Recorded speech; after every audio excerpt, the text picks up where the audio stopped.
उद्देश्य। इस पाठ के अंत में आप निम्नलिखित सीखने में सक्षम हो जाएंगे। अपरिष्कृत आंकड़ों को परिभाषित करने में, आंकड़ों को वर्गीकृत करने की अवधारणा को समझने में, आंकड़ों के वर्गीकरण के प्रकारों के बारे में जानने में, वर्गों के गठन की तकनीक के बारे में जानने में, मिलान चिन्ह पर चर्चा करने में, विभिन्न आवृत्ति वितरण के बारे में जानने में। आंकड़ों का संगठन।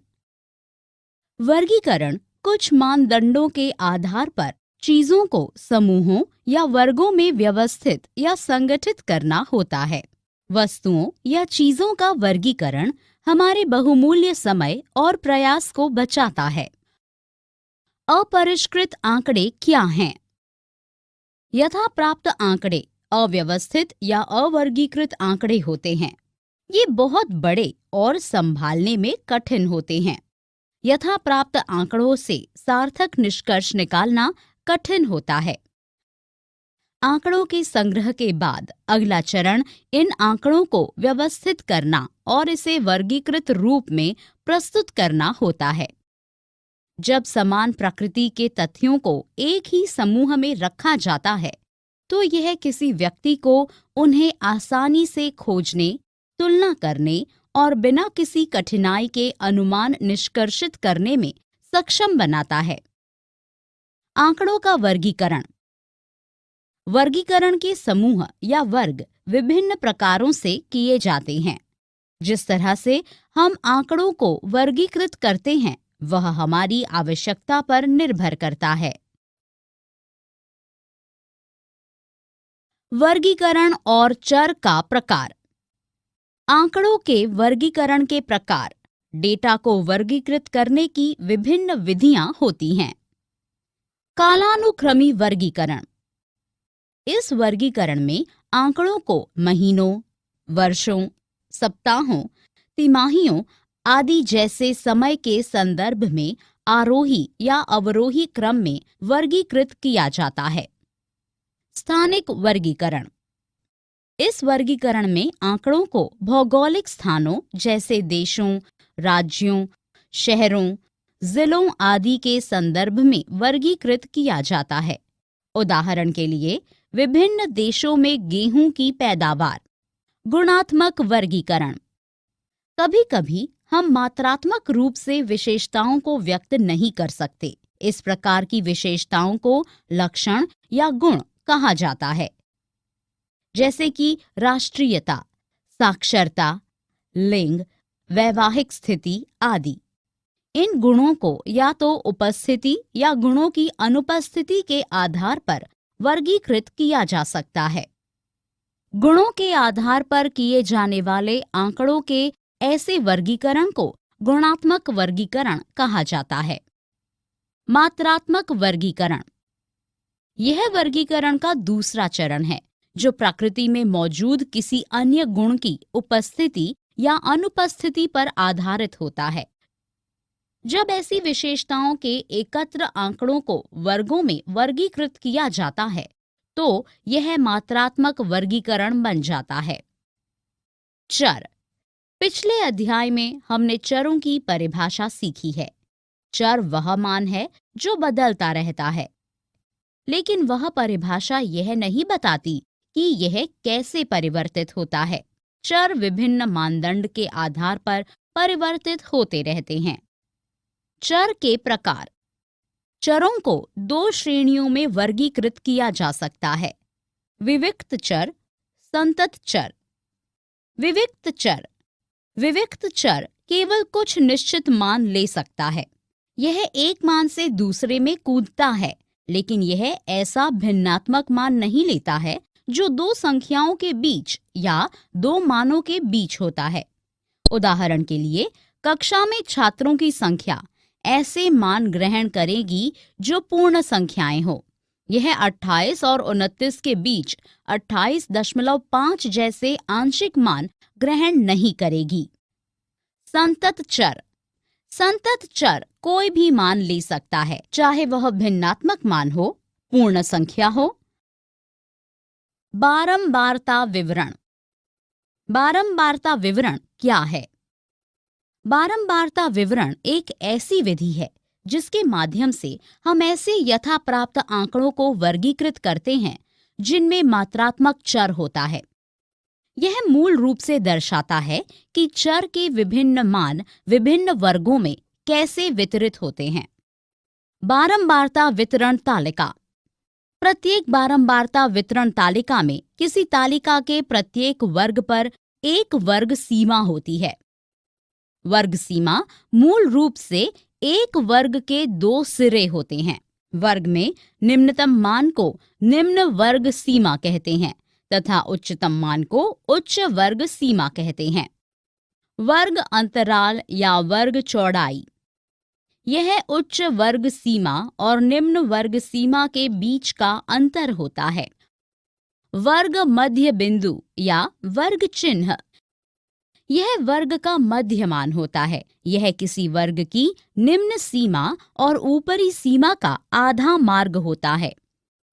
बारंबारता तालिका कैसे तैयार करें? जब हम बारंबारता वितरण तालिका तैयार करते हैं तो हमें 5 बिंदुओं का ध्यान रखने की आवश्यकता होती है। हमें समान आकार के वर्ग अंतराल रखने चाहिए या असमान आकार के। हम दो स्थितियों में असमान आकार के अंतरालों का उपयोग करते हैं। पहली स्थिति यह है कि जब हमारे पास आय और अन्य चरों के आंकड़े होते हैं जो समान प्रकृति के होते हैं लेकिन उनकी परास अधिक होती है। दूसरी स्थिति यह है कि यदि छोटे परास में डेटा का विशाल मान संकेंद्रित होता है। अन्य सभी स्थितियों में बारंबारता वितरण में समान आकार के अंतराल उपयोग किए जाते हैं। बारंबारता वितरण के लिए याद रखने वाले बिंदु। हमारे पास कितने वर्ग होने चाहिए? आमतौर पर वर्गों की संख्या 6 और 15 के बीच होती है। बराबर आकार के वर्ग अंतरालों की संख्या वर्ग अंतरालों के परास से वर्ग अंतराल के आकार को भाग देकर परिकलित की जा सकती है। प्रत्येक वर्ग का आकार क्या होना चाहिए? प्रत्येक वर्ग के आकार का निर्धारण करने के लिए हमें वर्ग अंतराल और वर्ग की परास ज्ञात होनी चाहिए क्योंकि ये बातें आपस में जुड़ी हुई हैं। हमें वर्ग की सीमाओं का निर्धारण कैसे करना चाहिए? वर्ग की सीमाएं निश्चित होनी चाहिए और स्पष्ट रूप से व्यक्त की जानी चाहिए। निम्न और उच्च वर्ग सीमाएं इस प्रकार से निर्धारित की जानी चाहिए कि प्रत्येक वर्ग की बारंबारताओं में वर्ग अंतराल के बीच में केंद्रित होने की प्रवृत्ति हो। वर्ग अंतराल के प्रकार। समावेशी वर्ग अंतराल। इस वर्ग अंतराल में किसी वर्ग की निम्न और उच्च सीमाओं के बराबर मान उस वर्ग की बारंबारता में शामिल होते हैं। अपवर्जी वर्ग अंतराल। इस वर्ग अंतराल में वर्ग की निम्न और उच्च सीमा के बराबर मान उस वर्ग की बारंबारता से बाहर रखे जाते हैं। वर्ग अंतराल का समायोजन। हम निम्नलिखित तरीकों से वर्ग अंतरालों का समायोजन कर सकते हैं। 1. द्वितीय वर्ग की निम्न सीमा और प्रथम वर्ग की उच्च सीमा के बीच अंतर ज्ञात करें। 2. प्राप्त अंतर को 2 से विभाजित करें। 3.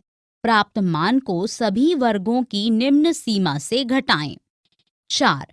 प्राप्त मान को वर्ग की बारंबारता वितरण में डेटा की निरंतरता पुनर्स्थापित करने के लिए समायोजन करने के बाद सभी वर्गों की उच्च सीमा में जोड़ दीजिए। बारंबारता वितरण तैयार करने की विधियां। प्रत्येक वर्ग की बारंबारता कैसे प्राप्त करनी चाहिए? प्रेक्षण की बारंबारता का अर्थ है कि अपरिष्कृत आंकड़ों में कितनी बार प्रेक्षण प्रकट होता है। लेकिन जब आंकड़ों को वर्गों में समूहित किया जाता है तो वर्ग बारंबारताओं की गिनती मिलान चिन्हों द्वारा की जाती है। मिलान चिन्ह लगाना। इस विधि में उस वर्ग में आने वाली प्रत्येक वस्तु के लिए एक मिलान चिन्ह उस वर्ग के सामने लगाया जाता है। इस प्रकार वर्ग में बारंबारता उस वर्ग के सामने लगे मिलान चिन्हों की संख्या के बराबर होती है। सूचना की हानि। बारंबारता वितरण अपरिष्कृत आंकड़ों को सारांशित करता है और इसे अधिक संक्षिप्त और सुबोध बनाने में सहायता करता है। इसमें सूचना की हानि होती है। जब आंकड़े वर्गों में समूहित हो जाते हैं तो आगे की जाने वाली सांख्यिकीय गणनाओं में व्यष्टि प्रेक्षण का कोई महत्व नहीं रहता है। असमान वर्गों के साथ बारंबारता वितरण। यदि वर्गों का गठन इस प्रकार किया जाना है कि वर्ग चिन्ह जहां तक संभव हो एक ऐसे मान के लिए मेल खाते हैं जिसके चारों ओर किसी वर्ग के प्रेक्षण केंद्रित होते हैं, तो असमान वर्ग अंतराल अधिक उपयुक्त होता है। बारंबारता सरणी। विविक्त चर के वर्गीकरण को बारंबारता सरणी के रूप में जाना जाता है। चूंकि एक विविक्त चर मानों को धारण करता है, न कि दो पूर्णांकों के बीच माध्यमिक भिन्नीय मानों को, अतः हमारी बारंबारताएं अपने पूर्णांक मानों के संगत होती हैं। द्विचर बारंबारता वितरण। इसे दो चरों के बारंबारता वितरण के रूप में परिभाषित किया जा सकता है। मान लीजिए कि हम ग्राहकों की ऊंचाई और वजन के बारे में जानकारी एकत्रित करते हैं। इस स्थिति में हमारे पास द्विचर प्रतिदर्श आंकड़े हैं। इस तरह के द्विचर आंकड़े द्विचर बारंबारता वितरण का उपयोग करके सारांशित किए जा सकते हैं। सारांश। हमने जो कुछ सीखा है उसे संक्षेप में दोहराएं। कुछ मानदंडों के आधार पर समूहों या वर्गों में चीजों को व्यवस्थित या संगठित करने को वर्गीकरण कहा जाता है। अपरिष्कृत आंकड़े अव्यवस्थित या अवर्गीकृत आंकड़े होते हैं। कालानुक्रमी वर्गीकरण में आंकड़ों को महीनों, वर्षों, सप्ताहों, तिमाहियों आदि जैसे समय के संदर्भ में आरोही या अवरोही क्रम में वर्गीकृत किया जाता है। स्थानिक वर्गीकरण में आंकड़ों को भौगोलिक स्थानों जैसे देशों, राज्यों, शहरों, जिलों आदि के संदर्भ में वर्गीकृत किया जाता है। गुणों के आधार पर किया गया आंकड़ों का वर्गीकरण गुणात्मक वर्गीकरण कहलाता है। मात्रात्मक वर्गीकरण प्रकृति में मौजूद किसी अन्य गुण की उपस्थिति या अनुपस्थिति पर आधारित होता है। चर वह मान है जो बदलता रहता है। विविक्त चर केवल कुछ निश्चित मान ले सकते हैं। यह एक मान से दूसरे में कूदता है, लेकिन यह भिन्नात्मक मान नहीं लेता है जो दो संख्याओं या मानों के बीच होता है। संतत चर कोई भी मान ले सकता है, चाहे वह भिन्नात्मक मान, पूर्ण संख्याएं, पूर्णांक या ऐसा मान हो जो सटीक भिन्न नहीं हो। आवृत्ति वितरण ऐसी विधि है जिसके माध्यम से हम मात्रात्मक चर वाले अपरिष्कृत आंकड़ों को वर्गीकृत करते हैं। वर्ग सीमाएं मूल रूप से एक वर्ग के दो सिरे होते हैं।